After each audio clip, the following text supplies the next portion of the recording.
महाभारत के युद्ध में जब कर्ण और अर्जुन के बीच युद्ध हो रहा था, यह उस टाइम की बात है।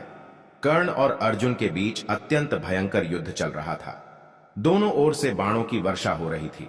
कर्ण के बाणों की वर्षा से श्री कृष्ण को भी बाण लगते गए, अतः उनके बाण से श्री कृष्ण का कवच कटकर गिर पड़ा और उनके सुकुमार अंग पर बाण लगने लगे।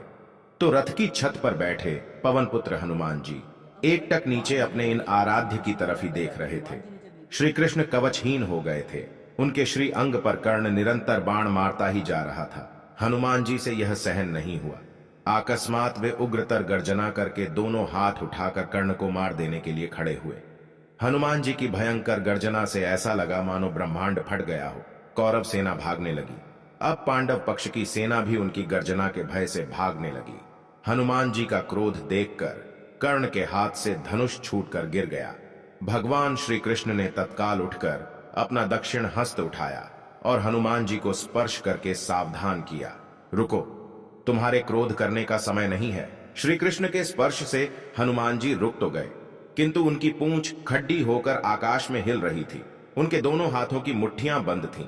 वे दांत कटकटा रहे थे और आग्नेय नेत्रों से कर्ण को घूर रहे थे।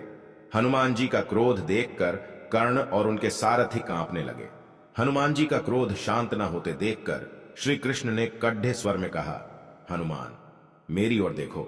अगर तुम इस प्रकार कर्ण की ओर कुछ क्षण और देखोगे तो कर्ण तुम्हारी दृष्टि से ही मर जाएगा। यह त्रेता युग नहीं है। तुम्हारे पराक्रम को तो दूर, तुम्हारे तेज को भी कोई यहां सह नहीं सकता। तुमको मैंने इस युद्ध में शांत रहकर बैठने को कहा है। फिर हनुमान जी ने अपने आराध्य देव की ओर देखा और शांत होकर बैठे। ऐसी धार्मिक वीडियो के लिए चैनल को सब्सक्राइब कीजिए। जब तक के लिए जय श्री राम।